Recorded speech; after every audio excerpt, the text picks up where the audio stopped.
What's up, everyone? Welcome to Baseball 4 Podcast here. Gus Rico here. Welcome to episode 46. All right, let's get to it. I'm going to run through some shout-outs real quick. Shout out to wife and kids out there. Kids, last couple weeks of school here finished strong. Our players and coaches out there, thank you guys for everything. I know we haven't sent you guys a shout-out in a long time, but shout out to you guys as well. You guys have been grinding out there with us as well. We're almost done as well. Our Braves parents, thank you guys so much for the sacrifice you guys have been doing out there for your guys' kids.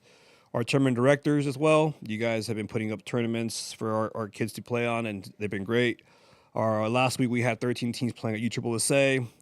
Yes, 13. So that was I think that was a record with Jeremy USSSA out in Camarillo and Simi Valley. So he did a great job out there. Shout out to you, Jeremy, for doing that. And then shout out to our listeners. You guys have been amazing, and the feedback has been great. The good and the bad. You got to be able to take constructive criticism well. Absolutely. So to my left, co-host Andy Lira. Yeah, welcome back to episode 46. We're excited to get this one going, man. Another great guest here to my left. We're just trying to keep going and evolving with the content and evolving with our guests. And thankfully, we have the connections we're going. People are reaching out to us and be able to make things happen. As in for today, and if you guys have any questions or any of that stuff, don't be afraid to ask or let us know and all that, and we'll get them answered as much as possible. But I mean, let's make it happen, man. A great guest to my left, a head coach, and at CSUN, and it's in our backyard, so we love to know and ask, and I'm glad he was able to come out and do that, and be able to join us here. What a great conversation about, college baseball and everything else. Nonetheless, here, Eddie Cornejo. How you doing, man? Hey, guys. Thanks for having me. Thanks for doing this. Yeah. Appreciate it. I like that mug. Yeah. They're helmet decals. Go figure, right? Yeah, it works. Yeah. No, thanks for doing this. We appreciate it. I know it was last minute.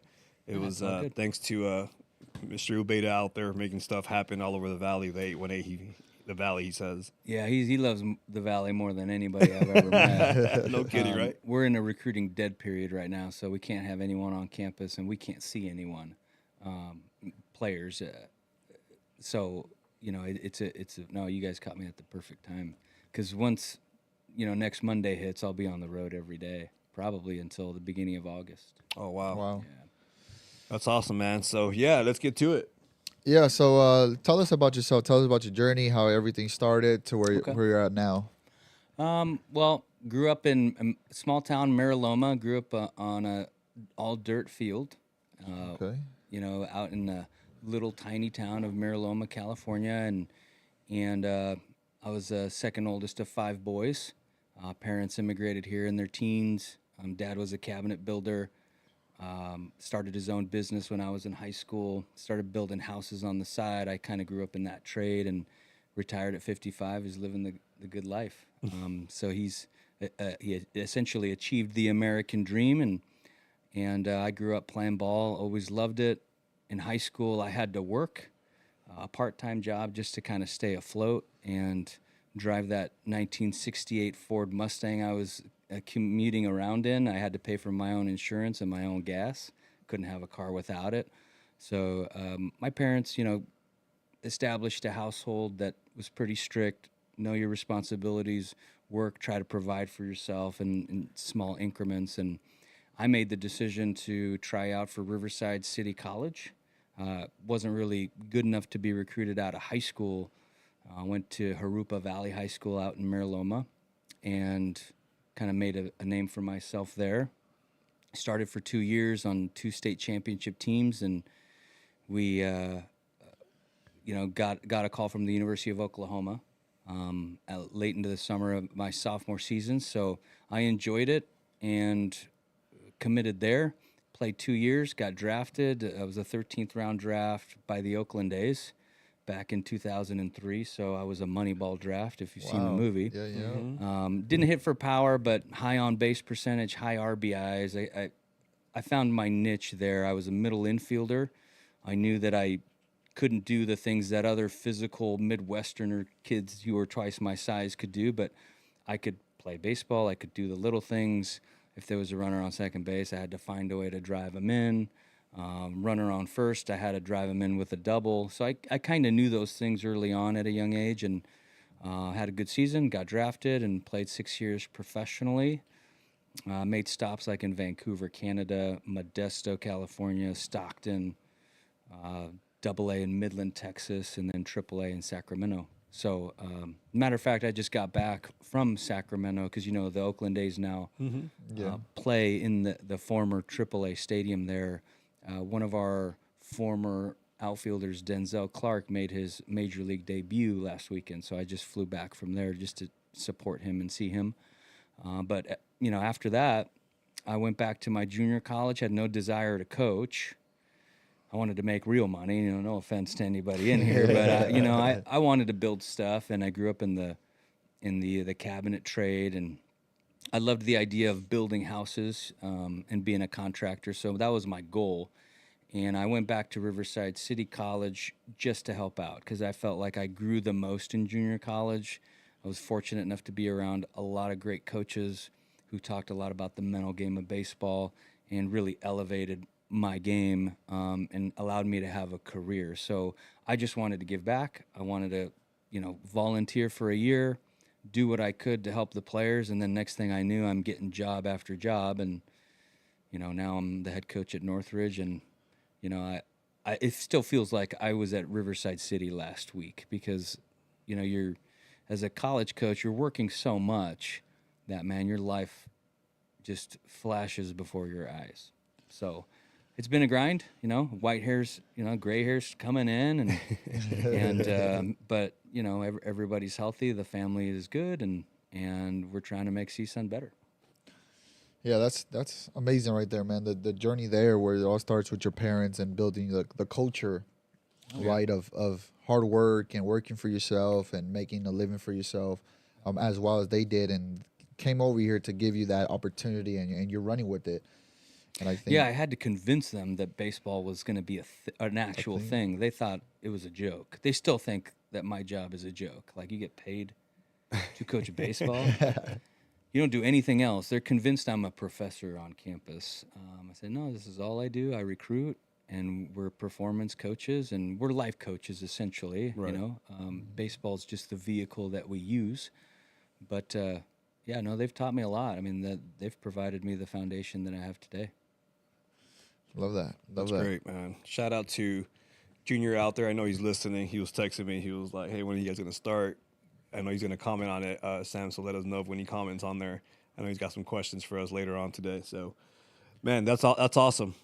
Like you said, the culture of it. I mean, where we come from as well. It's, so it's like your own insurance, your own car. You gotta work for your own gas and all that good stuff. I think that nowadays that's what we're missing. I mean, I can speak for my own kids, and it's like it's not the way that obviously my dad brought us up, and my mom, and we're raising our kids a lot different than how we were raised, I should say. Yeah, and you could also, in their defense, and every young person's defense, you could work a part-time job and actually provide for yourself to some degree, right? Mm-hmm. Gas was 99 cents at the time. Right.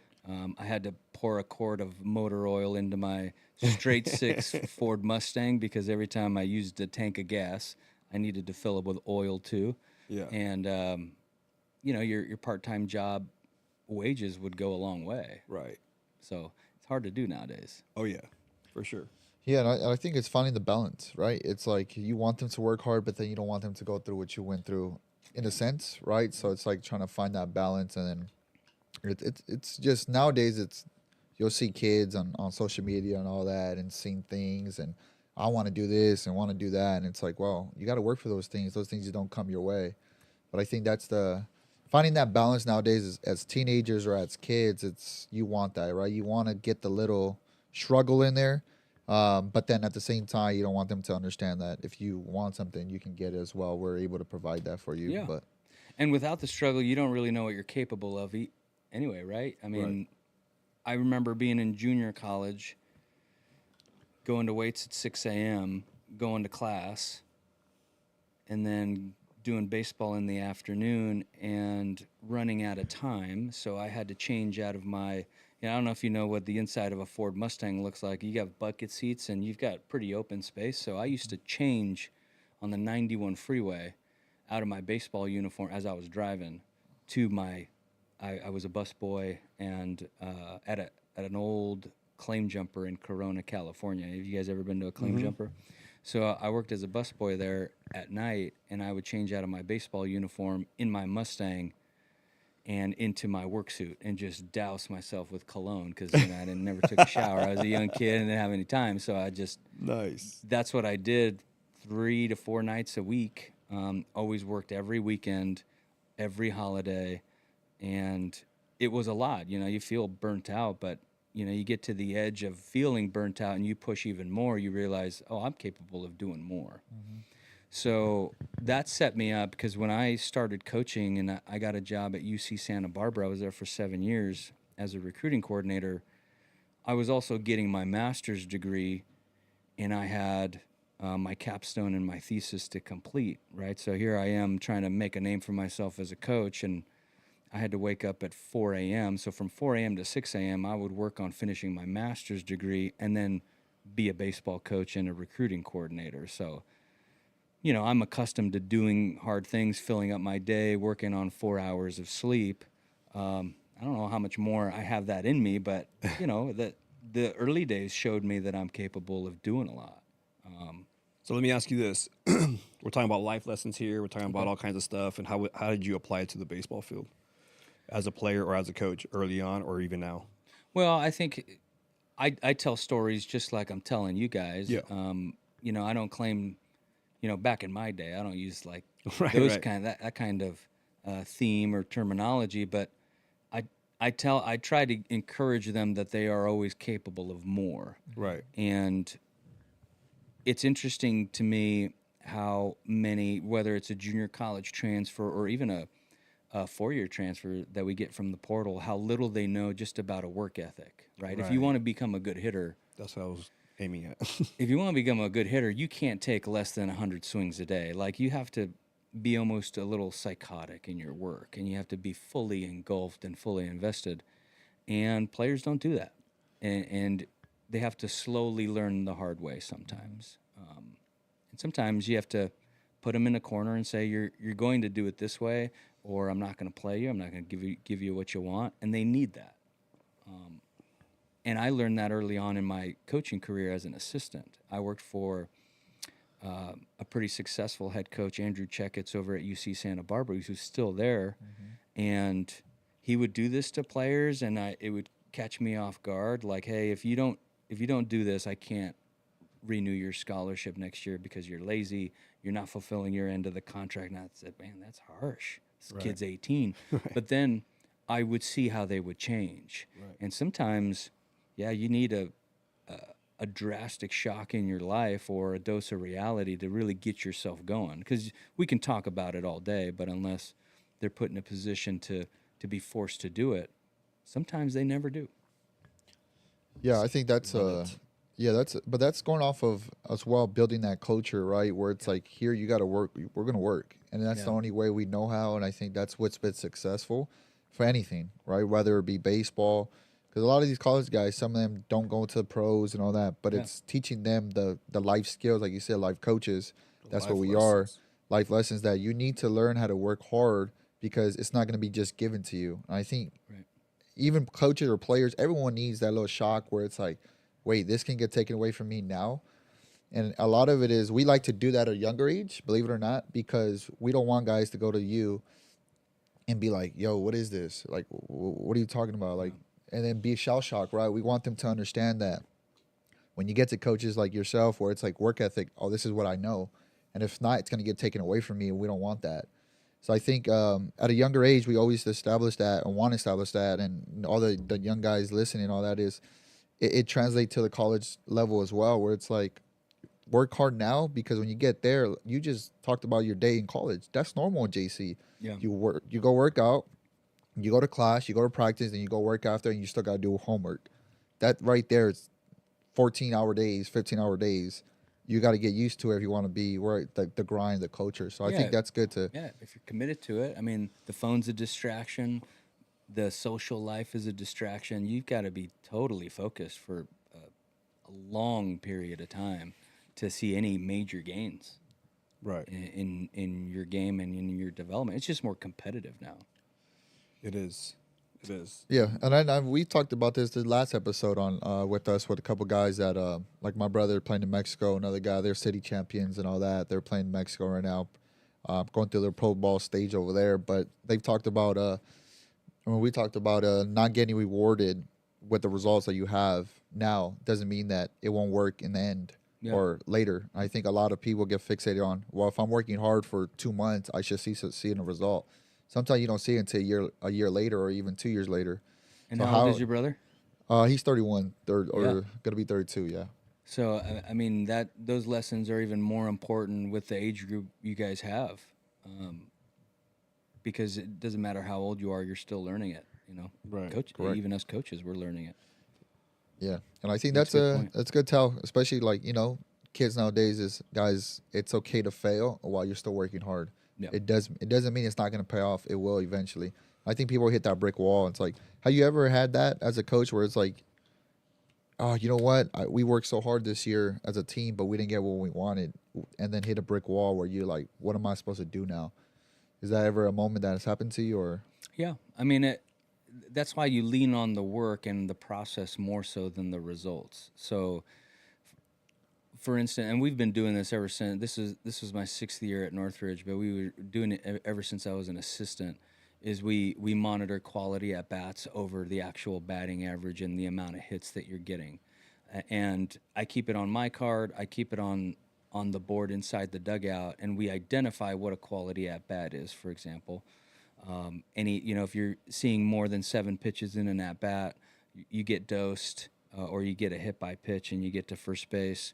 You put the ball in play deep into account. You hit the ball hard in an 0-0 count. So many things can be viewed as a quality competitive at bat. That's what we want to fixate on, and that's what I use as a metric to give more opportunities or even establish a lineup. So if I don't adhere to that and all I'm going off of is someone's batting average, then I'm going to lose them. I'm going to lose that buy-in to the process. So, I mean, I'm just as accountable as anybody else. So if one of our players hot dogs it down to first base and doesn't run hard, even though he's our best player, I got to pull him. Right. And if as soon as that one opportunity passes me where I don't pull him, I've lost everybody. And now no one believes in the values that we've set forth.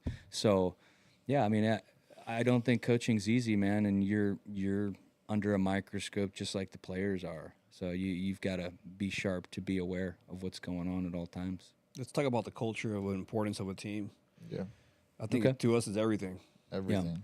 You know, like you just said, like if I don't pull our best player, not running a hard 90, or flying out to left center, and not being halfway to second base already by the time he catches that ball, because you see that a lot, man. It's like, oh, fly out, not looking too out of the box. You're like, it's a fly ball. But then it's like, man, we want the get down the line. Yeah, that gets established pretty early. In my case, it gets established in the recruiting process. Here's who we recruit. This is why we recruit him. This is who has success. So the personality and the work ethic should fall on us to do our homework with and make sure that those players that we bring in have that. But once you get them all in a room, it's my job to set the tone that these are our values. I have 4 rules, like in our program. The first one is to be on time. Pretty self-explanatory. The second is don't shame the name. Don't do anything to embarrass our program. That gives me a little bit of wiggle room, right, to determine what is embarrassing and what is not. Because some things can be, they're 18-year-old kids. They're allowed to make mistakes and be forgiven for it. Of course. So I may not come down as hard on somebody that I would with a different set of behaviors, but don't shame the name. That's our second rule. The third is be accountable for your actions and your words. So if you can't undercut a teammate, you can't say I'm better than him. You're throwing your teammate under the bus. I don't allow that. You can't talk negatively about your teammates. And if you are, then you're going to own it. And I'm going to come down on you. So being accountable for what you say and what you do, that gives ownership to the individual player, because we live in a I didn't play well, it's your fault type of an environment now, and kids can get away with that. I just don't believe that. I've never been around any good players that will point and blame someone else for their failures and their they'll praise others for their successes, but to blame someone else for your failure means you're not taking any accountability. And then the fourth is put the team first. So again, it's more of like a bigger umbrella, but it allows me to navigate and make decisions. So if I have issues off the field, I can always go to these are our rules, these are our values, these are the things that we lean on to make decisions. So whether you're the best player or the worst player, none of that matters. You're still part of our team, you're equally valuable. But if you didn't put the team first, I can come down on you hard, right? We can have a one-on-one meeting and I have validity behind what I say. Because kids today are smart, man, and they're better trained than we ever were, I'm convinced, right? Yeah. They've been coached more than we ever were. For sure. And they want to know, their favorite question is why? Why am I doing this? Why are we, like, I have a clean shaven rule. Like, you got to be clean shaven. And when I drop that bomb on the team on the first day, this they go, wouldn't be well, allowed. why? That would not be allowed. No, absolutely not. That That definitely would not be definitely allowed. won't be allowed. Man. Because here's what I tell them. New York Yankees, baby. Well, Yankees for real. In our backyard. Yeah. Well, because here's what I tell Love them. it. I said, if we don't operate under an umbrella of discipline, we're going nowhere. We're Cal State Northridge.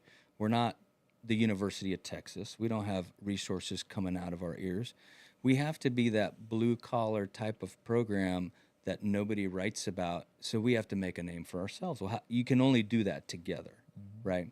So the first thing that you're going to do when you wake up and you look at yourself in the mirror is, I'm going to make a decision to commit to my team, right? And if I've got hair on my face, I'm going to shave it, because that's just what the team wants. And I'm not egotistical to, and I'm going to make mistakes. Believe me, I got to come down on some guys over something small as facial hair. But it's the first act of what you do, and it's that constant, seizing the opportunity to make a decision that I'm investing in the team and our program. As trivial as it is, I think it's really important. And we haven't won anything at Northridge. We've had some winning seasons. This was my 6th season.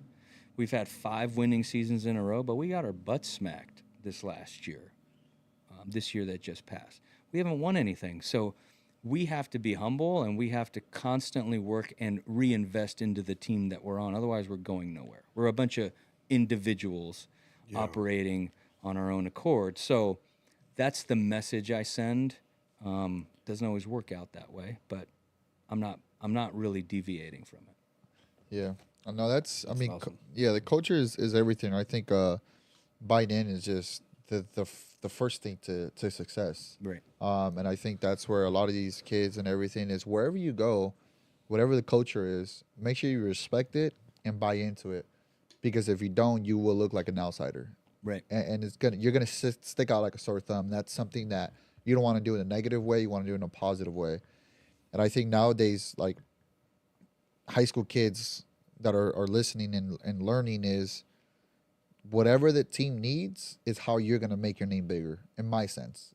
If you play for the team and you play for the letters in the front, your name's going to get known in the back. Yeah. And I always understand that, because, like, if the team goes somewhere, you're going to be eventually seen. And I think that's the biggest thing, where it's like the culture is that team first, because then now if we all go somewhere, now that gives us a big chance for all of us to be seen and to get the better resources and to get these things to where now you put the foundation for these other athletes that want to get recruited there to go, hey guys, this is what we started.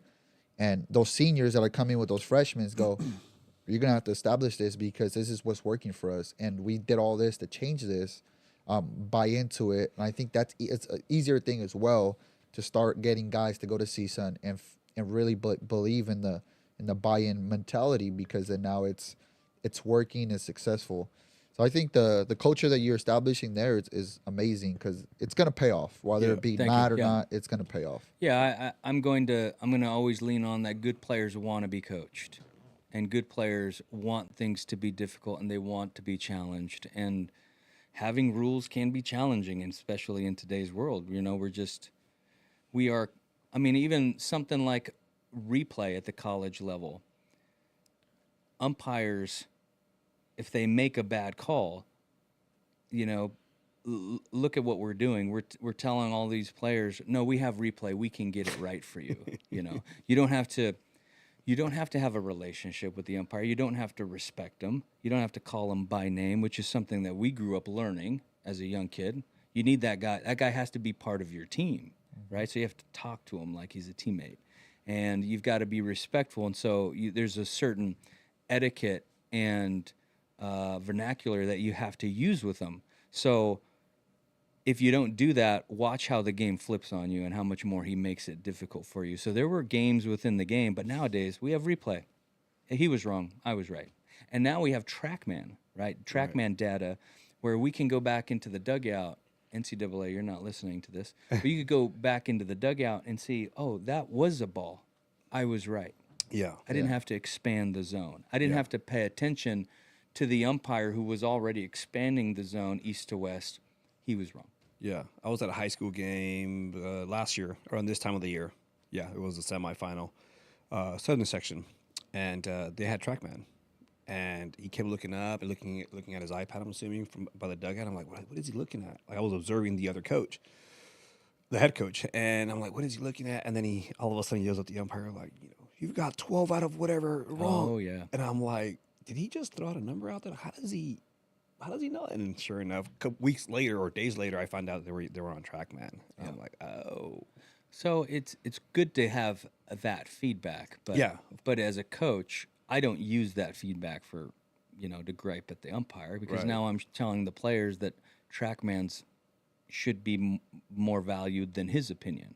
But we need that guy. We need that guy to be on our side. That's funny you say that. So I'll give you an example. If we're up 6-2, let's say, going into the 8th inning, and we will meet and we'll talk about how keep the umpire on your side, right? So if you get hosed on a call at the plate, do not bark at him, because he could flip the score on you because we're ahead.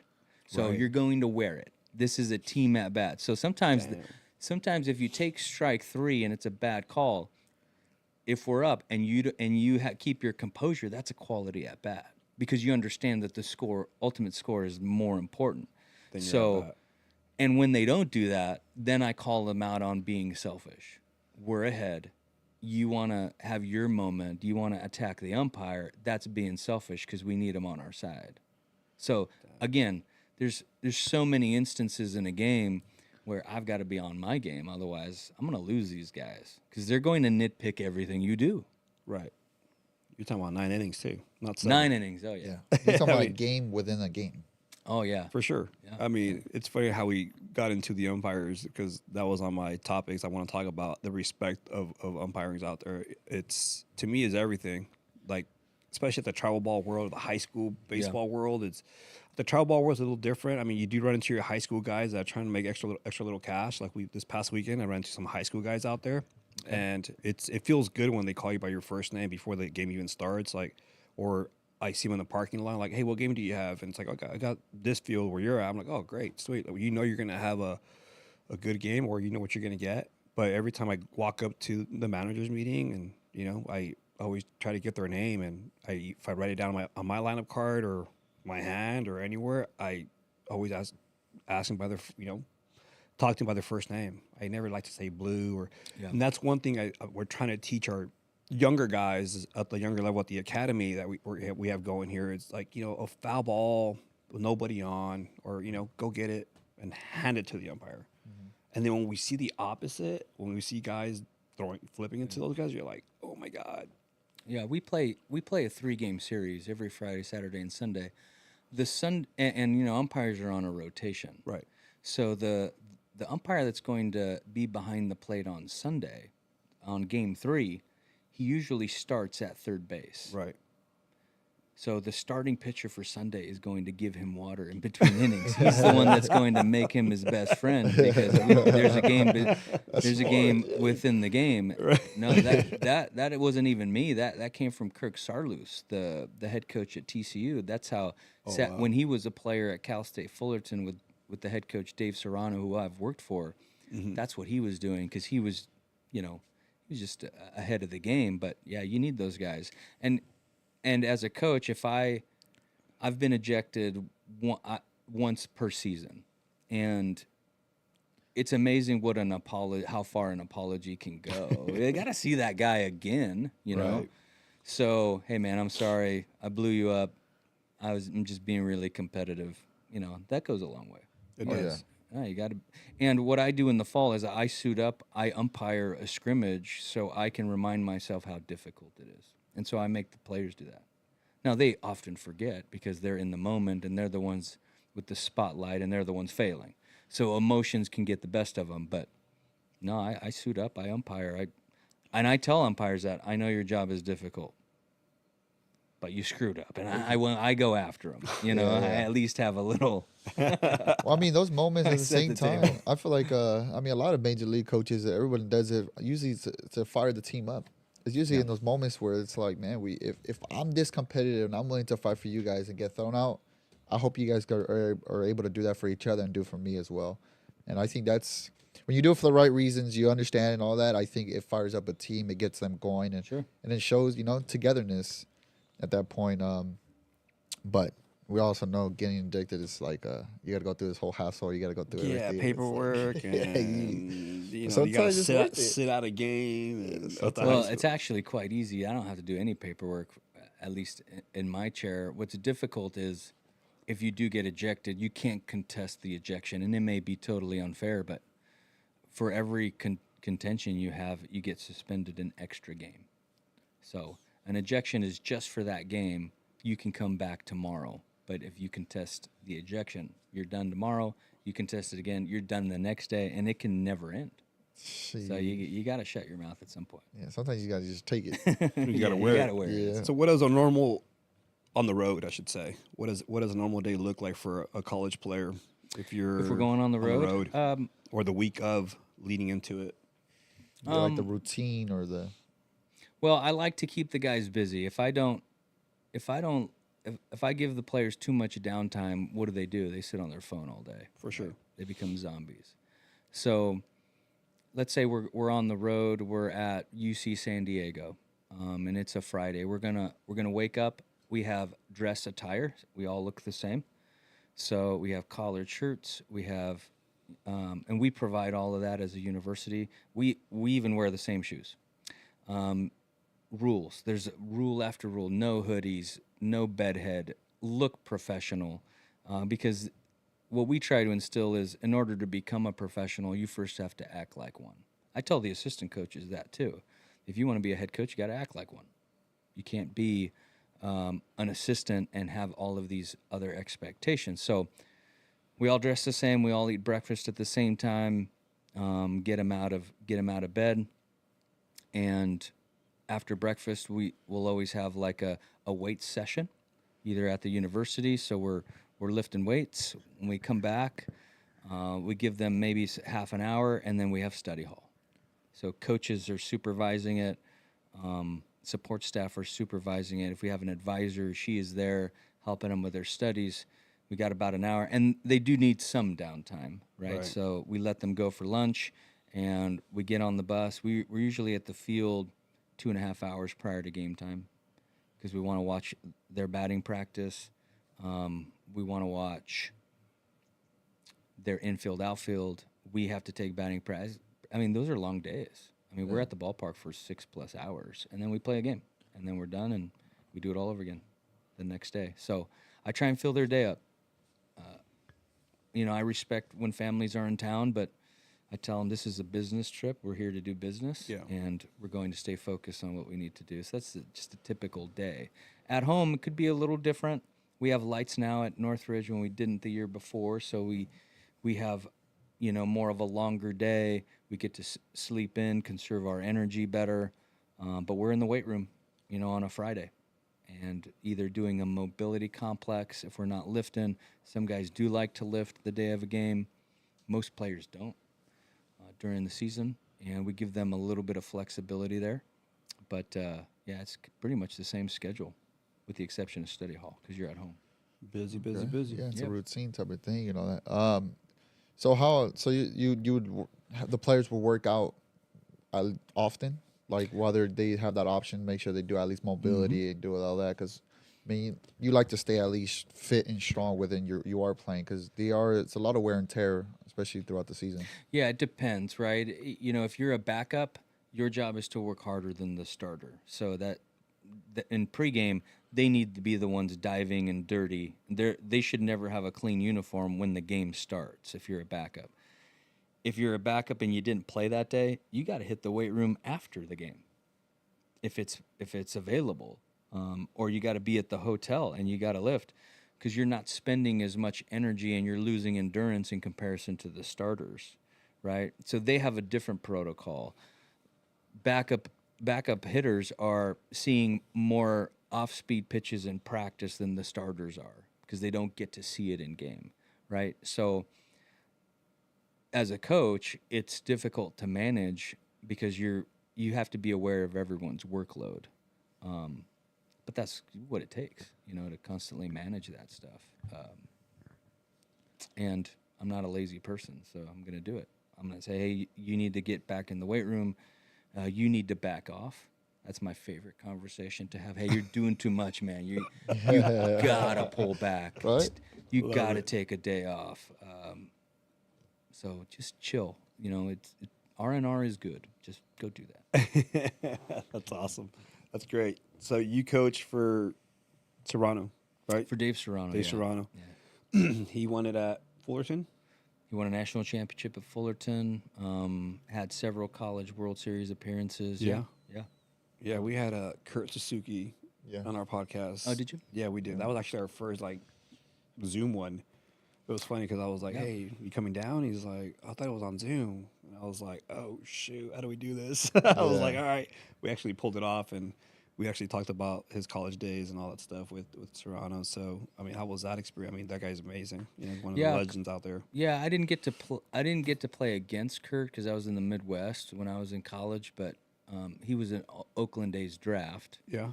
and I got to play with him in Midland, Double A Midland, Single A Stockton. So I know Kurt, and he was a bit of a little bit of a hermit, not a whole lot of weight room because he was a catcher, so he had to be aware of his body. I never saw him. Always in a dark hotel room sleeping, getting his energy, but he was a very clutch player. Yeah. Played. I think his game really elevated when he got to Double A, and he was a first rounder, so they were going to put him on track to get there at some point. But just a gritty performer, man. Yeah. There was a runner on second base with the game on the line, and Kurt was up. He was going to deliver. Right, for sure.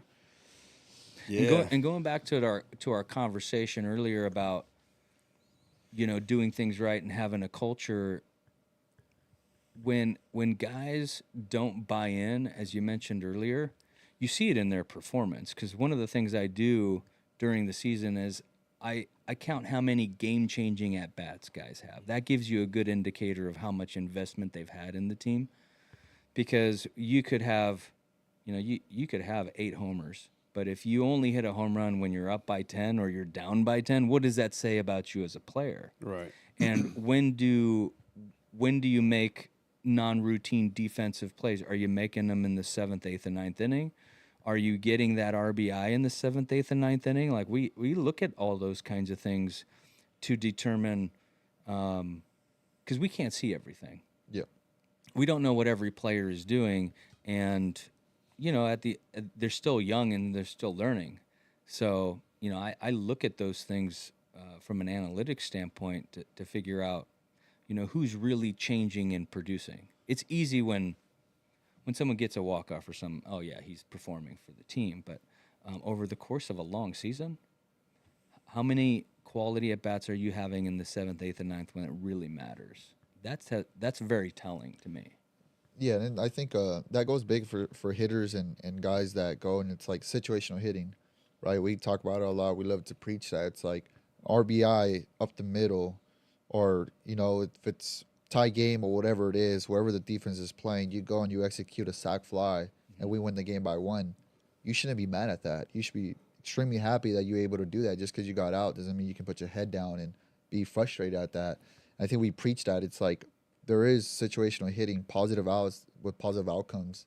And I think, especially in the seventh, eighth, ninth inning, those team at bats matter. I don't need a home run unless it happens. Great, but if you give me an RBI single, a flare, or whatever it was, whatever the situation calls for, I think that's a big win. And I think you preaching that, have these kids and these athletes to understand it's like it doesn't need the long ball. I mean, that's great, but it's about what you do within this game that changes the game. Yeah, I heard this from Jay Johnson, who was the head coach at LSU.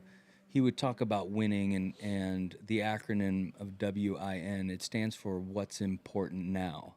So if you're in the seventh, eighth, and ninth inning, we talk about, hey, what's important right now, and it is that ground ball. Maybe you're giving up maybe you're sacrifice bunting somebody over to try to advance an extra 90 feet, or it's that hustle 90 down to maybe make the first baseman bobble the ball or make an infielder rush. Those are the things that I try and talk about, because as soon as the game's over, I have my opportunity to debrief and show the team what I value or what we value as a team. And so if I never talk about moving runners over or sacrificing your at bat for the good of the team, what are they going to celebrate? Right. They're going to celebrate homers and all that kind of stuff that goes a long way. If someone hits a home run, and if we're up by 10 and someone hits a home run, I'm never going to say anything about it because it didn't really matter. Now, good for you. I'll give them a high five. But if it's a tie ball game and someone bunts them over to score a run, I'm going to talk about that. It's just constant. I think people will be more fired up on a runner on second, nobody out, move a guy over or score him. Yeah, no doubt. Than a up by 10 home run. Like, get him over, get him in, the good old saying. But it goes back to me, like, how am I going to hold myself accountable, right? If I don't celebrate those things with the guys, I can't expect them to either, right? How do you stay focused for so long? Man, when the game's over, I just go home and stare at a wall. I mean, so many rules and values, and plus 20. I don't know how many kids you have there, and it's a D1 program. It's like, how do you? I mean, well, there's a couple elements to it. Like, you got to have a good staff, for sure, right? So I'm a position player coach, so I have a pitching coach. I have another assistant coach. I've got another assistant coach. We all split up our responsibilities, so I don't have to oversee everything. They can help me make those guys accountable. For sure. Right? So I always carry a little half card in my back pocket, and I always have reminders, what's important. The most important things are the things that are controllable, right? So what can I tell the guys? How do I make them accountable to what they can control? And are we playing hard, right? And are we adhering to our values? So that's a reminder for me. I always have it in my card just because, I'm human and I can be spazzy. But that one time you're spazzy and you don't make them accountable, you can lose them. And I've sat in front of a team and I've apologized. I missed that. I'm sorry. That was my fault. And you'd be surprised at how far that goes, Oh, for sure. That I'm human. I make mistakes. I need others, and I tell my staff, I need you guys to help me make this accountable. So as we talk about practice or a game, these are the things that we need to do and focus on. And I need everybody's help. Right. You guys have fall ball? You don't. I mean, your fall ball. We train. We scrimmage. We're only allowed 2 fall games. Right. So it's not really like what a high school fall ball looks like. You have a whole season. No. It's just inter squatting a lot, and but that's how you develop a team chemistry. That's how you develop the competitiveness, and then you Who can do it and who can't? yeah, you know, and they That's get how to pitchers play. get experience. If you're inter squatting, Right. you can tack on more innings and evaluate more and work on more things. But if you're always scrimmaging another team, there's only so many innings and arms that can perform. So The lights make a huge difference. yeah, I think it makes a huge difference just in balancing a lifestyle. Like in the Absolutely. fall prior to lights, Yeah. we were at 5:30 a.m. weights, 8 a.m. practice on the field. So, and that was a process. Like, So you flip the script. I To do, be the daylight. yeah. Wow. So we're done at noon. That gives you a 9-hour block for classes and personal stuff and recovery. Wow. But it also allows us to go out and recruit when maybe other teams are practicing in the afternoon. So we were doing that for quite some time, but man, it's a grind. It's a grind for coaches too, because we're in the weight room with them at 5:30, Yeah. making sure they're all there, and we have to watch them. How do you know someone's going to be a grinder and push through things, or is he going to be that guy who just always tends to walk by you in the weight room? I don't see him ever lifting a weight, but he's just always walking You always back have and that forth. one. You Buying always time. have Yeah. that Just one. buying Just time. buying time. Is he looks licky? like Is he's he not working. licky? No, they have this brisk walk. They look like they're going to do something. They just never do it. Oh man, that's funny. So you got to be aware of your team, and I'm fully invested for a year. I don't know who is ever coming back. The portal's about to open on Monday, this coming Monday. Who's coming back? I don't know. They can tell me they're coming back, and then 2 weeks later they change their minds. That's happened. Guys tell me, I think I want to go in the portal, and then they don't get an opportunity somewhere else, and they're calling me, Coach, I need to come back. Wow. Well, here's where we are. It's just a weird time. So everybody's on a year-to-year contract, year-to-year basis, because, but how else do you develop unless you're there? Unless you're there, it's as a coach, I feel responsible to always be there. Yeah, I think that's I mean, shoot. I don't know, man. I'm not gonna say people take it for granted, but it's just like they see there's so many opportunities that you can just go in. Whereas like there's so many other players out there that just wish they can get the opportunity that they're getting, or those players there. 100%. And I just think that you can't take everything for granted. Not everything's always greener on the other side, as we always love to say, man. It's like, dude, if you get your opportunity, work, grind. Like, all it takes is one great year to make your eyes known for everything. You don't need 4 years of greatness in the sense of for an individual player. It's okay to be okay 1 year and then develop the next year and be like, as long as I'm progressing. But yeah, we're progressing as a team, as a program. Like I said, we're all gonna get seen, and I think that's I don't know. I think it's a goal where it's like, yo, we should be here for 3 years, right, or whatever years it is, and develop and go out there and try to win a College World Series. I think that's the. I would love to be able to tell an 18-year-old you're going to be here for 3 years, whether you like it or not. I just can't do it anymore. I know that's. I've had to, if a player gives us everything he has, and he's a leader and he does well in school, and he has earned the right to market himself out there for money that I can't pay him. Oh, that's right. I support him. About that. Mm-hmm. Yeah, I support him. That's right. I will, like after last year's season, we had a gentleman named Kevin Fitzer who drove in 52 runs, played with a broken finger and a hurt back all year, but carried us. Ended up getting drafted by Colorado. I believe it was like the 13th or 14th round. But he had already graduated from Northridge because he had an ACL tear as a freshman, so he was a little older. And he goes, Coach, I don't want to go to graduate school. There's nothing here that I'm interested in. I said, go in the portal. I'll help you find a place. So he committed to the University of Oklahoma. I helped him facilitate that deal. Why wouldn't I do that for him? I mean, the guy was playing hurt. He helped us win. I'll do that for guys, but when guys don't do their part, I'm not picking up the phone and calling you and helping you. Like and this is part of the recruiting process now is if you come help us win, I'll help you in the portal. I don't mind doing that. Now, hopefully you like us enough and you feel that we have enough value for your career that you will want to stay. But if someone's giving you a 6-figure deal, I can't do that.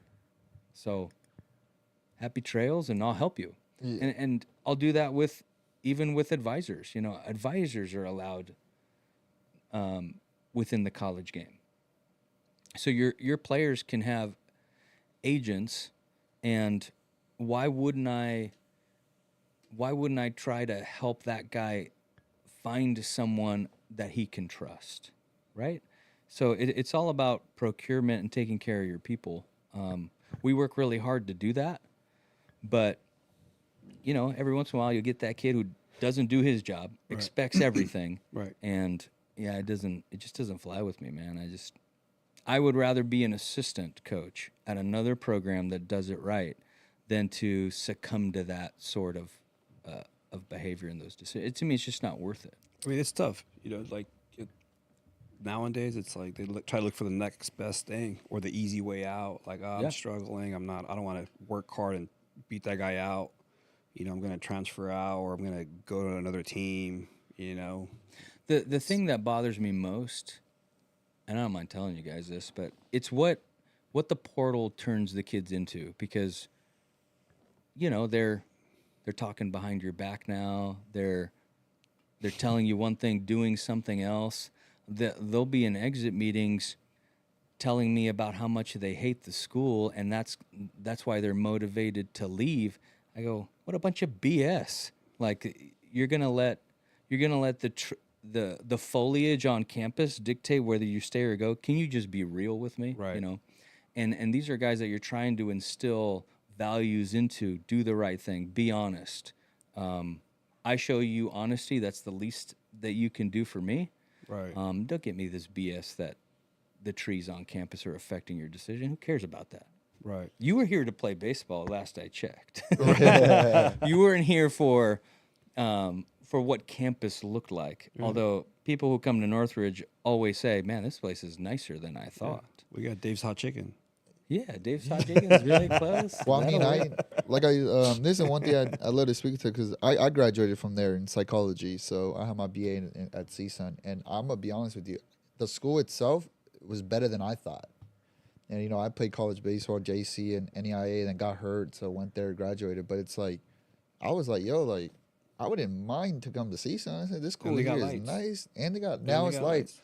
So I want to say, like, how tough is it now? Because I know CSUN's majors are not like broad like a lot of other universities are, in the sense of, like, let's say law majors, criminal majors. Like, it's there, but it's not like big. I know they're big in psychology, ABA, and all those things. So how tough has it been to recruit guys, like, say, that have different majors that are not so big at CSUN to come play? I mean, I have a civil engineering major on the team. He's a relief pitcher, straight A student. So if you're an engineer, you can do that at Northridge. At other UCs I've been to, couldn't do it there. It was way too difficult. If you're coming to Northridge because of a certain major, I'm going to ask you more baseball questions, because I'm recruiting you to play baseball and also get a degree. The athlete student is very real in college baseball, because if we don't win and if we don't perform well, who's going to pay my salary, right? Yeah. So when it comes to academics, I would say the majority of guys don't know what they want to major in. So undecided is probably the most popular major that we have. And there's a variety of, like, you could go into sociology that gives you a wide range of electives, so that you could tinker with different things and explore, right? And the advantage that Northridge has, too, is that there's a wide range of online classes, right, as well as in-person lecture classes. So you can have the academic experience that you want. Maybe you just hate going to class. We'll take them all online. That way you have flexibility, and you can spend all day at the field. Totally fine with me, as long as you do your work. But the only time where it really becomes an issue is if you're older and you're trying to be a senior transfer, like from the portal. You've got three years of a major invested at another university, and it doesn't quite equate. So there's NCAA requirements too. Like you've got to meet 80% of your BA if you're transferring in as a senior. Well, that's tough to do. So, yeah, I haven't run into too many issues aside from like, hey, coach, I want a high level engineering degree, or I want a high level biochemistry degree, and the profile of your school just doesn't meet my standards. Hey, totally get it.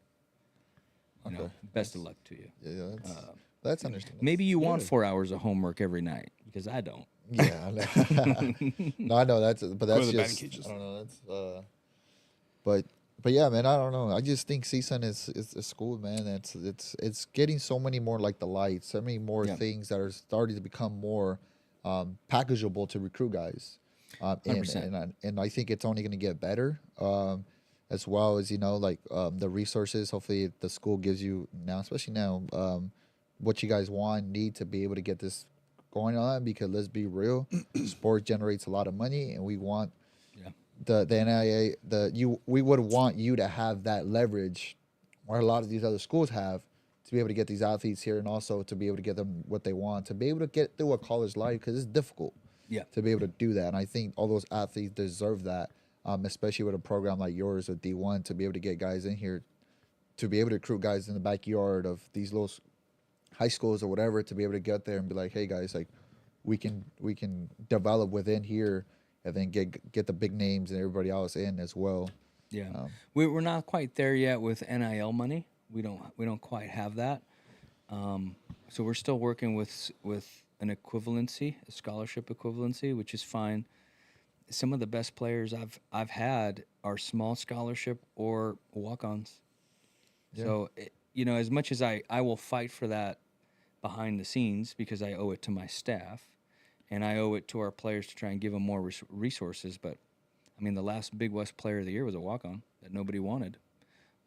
It's all about the work ethic when you show up. It's all about the ability to handle failure when you show up. You could have been a total chaotic mess in high school or GC, but if you start cleaning yourself up, you'll be surprised at how many jumps you can make, because so many guys don't know how to handle failure, right? So the walk-ons have a little bit of an edge to them, because I'll try and scare them away. Hey, this isn't going to be easy. This may not be the place for you. And when guys are going, no, coach, I want to play for you because I want that challenge, those guys usually overcome more than others. Right. And they end up, it's a compound effect, right? So you get better little by little. Then on the back end, you've made drastically more jumps than these other guys who wasted time. You're now a scholarship player the next year. You know, those have been the best players I've had in my career anywhere I've been. That's awesome. It's great to hear. Sam, we got any questions in the chat? How do you recruit a high school player to come play at Northridge? How do I recruit them? Well, you got to evaluate them first, right? You've got to make sure that they do have the basic skill to play a Division I level and jump and make that jump. Because if they don't have that skill, you're frustrated and they're frustrated and nobody wins. Mm-hmm. So it's never, and I might make a mistake, but you got to evaluate their skill set. Can this guy compete with who we have or who we have coming in? That's the first thing. And once you do that, then you start calling. You reach out to him, you get him on the phone, you see what he's like. Does he have any confidence on the phone? Or is he a scared little puppy dog? You know, I'll go to the kennel for a puppy dog. I don't need a player that's a scared little puppy dog. Do you act mature? You know, we had 4 everyday freshmen in our lineup this year. And freshmen typically play for me because I house them off campus in apartments. No dorms, no meal plans. Like, you cook for yourself and you act and you grow up. Otherwise, if you don't act like a senior or a junior, how are you going to play like one? And how are you going to beat somebody that is a senior or a junior? So I make them live like adults. And so if I'm going to do that, I've got to get that sense from this high school player that he's ready to do that for himself. Like he's ready to meal prep, right? Cook for himself, go to the grocery store, pay his bills with mom and dad's money, right? Or scholarship money. But as long as he's doing the responsible thing, can he live on his own? Can he share an apartment with a junior in college? That's a scary thing. You could be 17 years old sharing an apartment with a 21-year-old kid. You got to be really mature and have a set of values on you. So I've got to get that sense on the phone, right? You've got to give me a sense that you are really interested in Northridge. Otherwise, I'll just go, I don't want to waste my time. Right. Hey, coach, I appreciate the interest. I've got 5 offers right now, and I'll put you on the list. Okay, I'm never calling that kid again, right? I'll go move on, and I'll go get that grinder who doesn't have any offers, and he's like, Coach, I want to play for you so bad it hurts. Yeah, I like that attitude because I can come to work every day and help you, right? More than I can help the other guy who's just, okay, I'll go to Northridge. I wanted to go to this other school, but you guys gave me more money. I'll go to you. No, that doesn't work long term. Right. So, just through conversation, quality of the questions that we ask. How did you face adversity? Little Billy, who's 16 years old, do you know what adversity means? Hey, man. Making fun of me, bro. I That's your told you, segment right adversity there. is He everything. took your segment away from you. Oh, it's all good. I'll give Well, let's you say he's that. not 16. Let's say he's 18. Right. Yeah, he's 18. What does adversity mean to you? Do you have a good relationship with your parents? How long have you been playing? What are you working on? Oh, coach, I'm going to a guy who's changing all of my mechanics. Oh, okay. I'll go recruit somebody else. There's a variety of things that have become red flags for us over the years that we just try and stay away from. So that first phone call is a big deal. So it was that first impression, huh? Yeah, it gives you a first. Yeah. Does this kid excite me to recruit him? Right.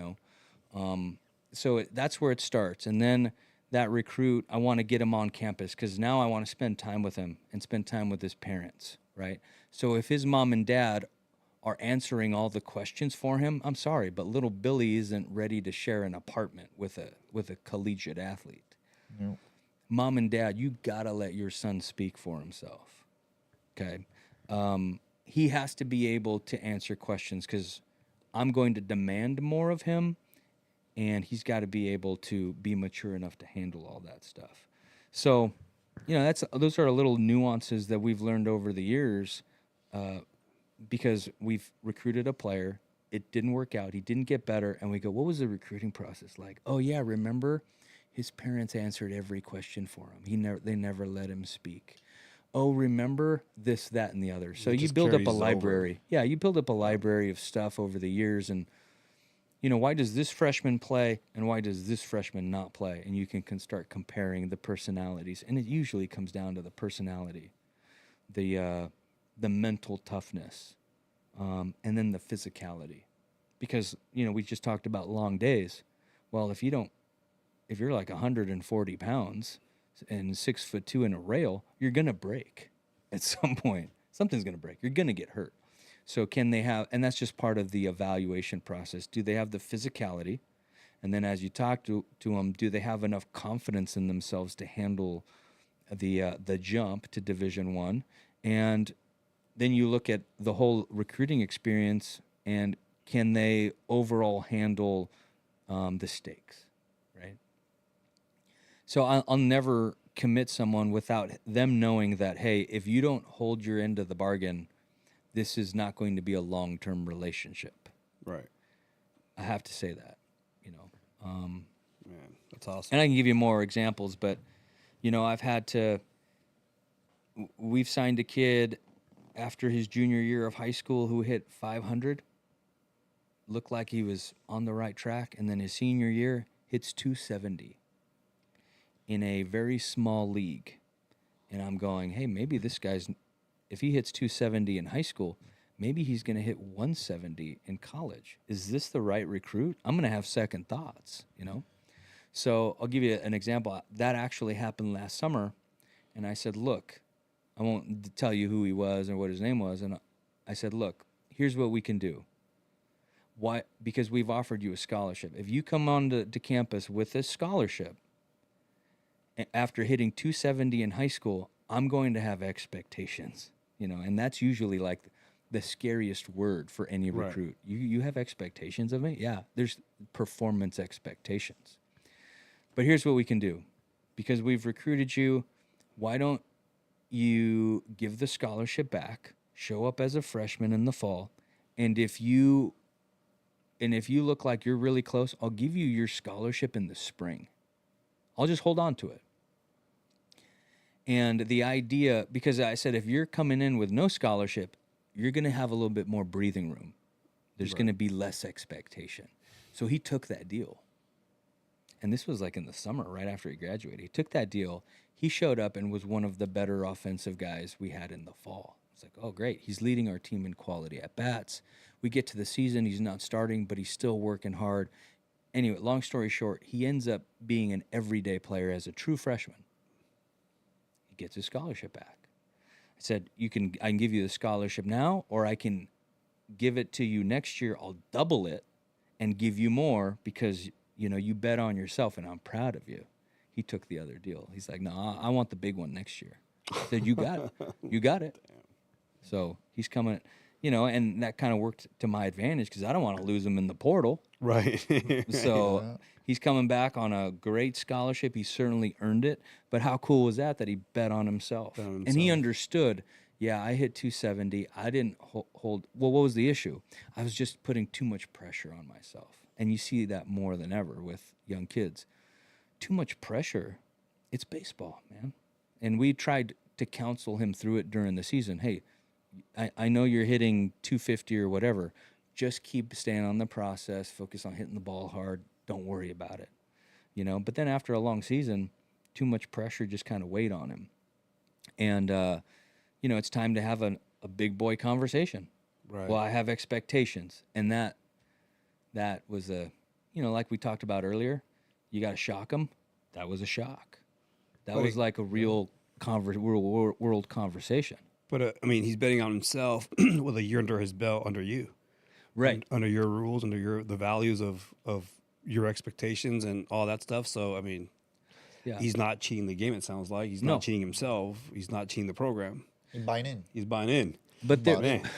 but there is something to be said for a guy who comes in without big expectations that he feels like he can't live up to, right? Okay, I've got some breathing room. Let me just relax and focus on the process, and that long-term pays dividends, Right. right?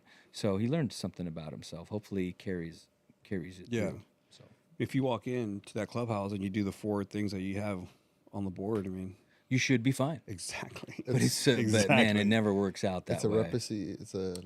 It probably never works out, but For the whole team anyway. Yeah, the baseball guys out there, they do exist. Yeah, Yeah. absolutely. It's like I want to do those 4 things because Coach Cornejo said those are the 4 rules, values that we in this program, and if you do them consistent basis, you're gonna get rewarded. Yeah. And sometimes you do it whether you're going to take, like I got a lot of heat from, because that freshman was tied to a travel ball teams. And the travel ball team got wind of it and they let us have it. They were really unhappy with this. And I said, well, put yourself in my shoes. You have a kid who committed who's hitting 270 in a bad league in high school, and you expect him to make a Division I jump? Like, let's have an adult conversation. I know you're going to bat for your guy, but let's be real about this. I didn't tell him to go away. I told him I'm going to save his money for the spring. I said, what would you rather have? Me be a total jerk and say, go away, I don't want you? Or here's a way to earn it back. Now who's right? Right. Well, I Right? think that's- At the time, I got Right. heat Yeah. for it. But I think that's the reality is you're actually giving him the chance. Still, other guys would have left. I promise you. A 100%. majority of them would have been like, "Yeah, we out." Like you don't want to live up to our Not- expectations. Yeah, we nowadays? good. We can go out and do that. But the fact that you did that and you gave him the opportunity to go, I would have took it as in like, hey, he's still not giving up on me. I appreciate that. You know what? I'm gonna go and I'm gonna do what I can, and hopefully it all works out. And it looks like it worked out. Where Yeah, I it think a worked out lot of kids end up giving up on, or coaches end up giving up on kids, or kids give up on coaches when, Yeah. let's just say, the season didn't go right. Yeah. Where it's like, but where we doing? My biggest thing is nowadays is taking accountability. When are we gonna be accountable? Did you work hard enough? Are you to be the one blaming people because you didn't succeed? What was it that I could have done better? And I think that's one thing. That's how kids can stop blaming coaches and For stop. sure. I don't know. And like you said, we're portals. wrong sometimes. We, Yeah. we do. We are. We're wrong, Well, and I'm seeing it more now than ever because, you know, I'm looking for a new pitching coach for next year, and the amount of responses I've received after our pitching coach left of like it was his fault, it was his fault. I said no, we don't play the blame game here. This is against our rules. Number Right. one, it's against our values. But at the end of the day, what are you doing? What did you do?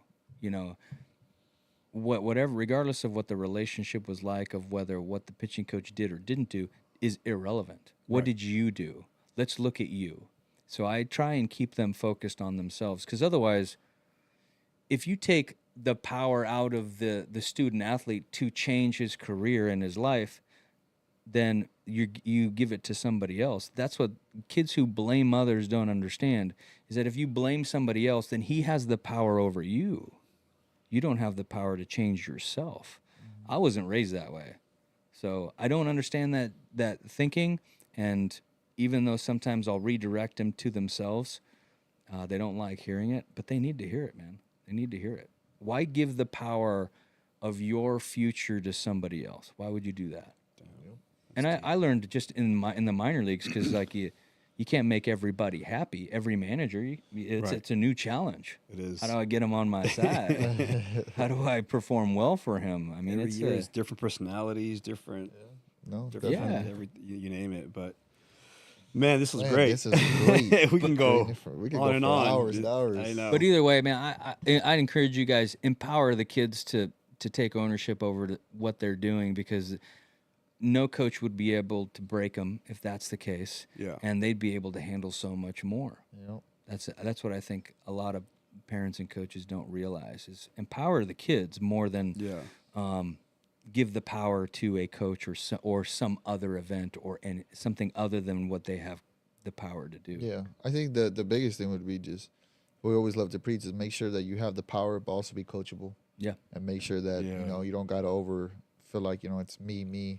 It's like, no, it's okay to listen and be coachable for those things, but it's also to understand that you do have the power to make your own stuff and all that. And I think parents and everybody gotta let the kids be the athletes and let them figure it out and let them be able to get out there and be coachable and Yeah. get going.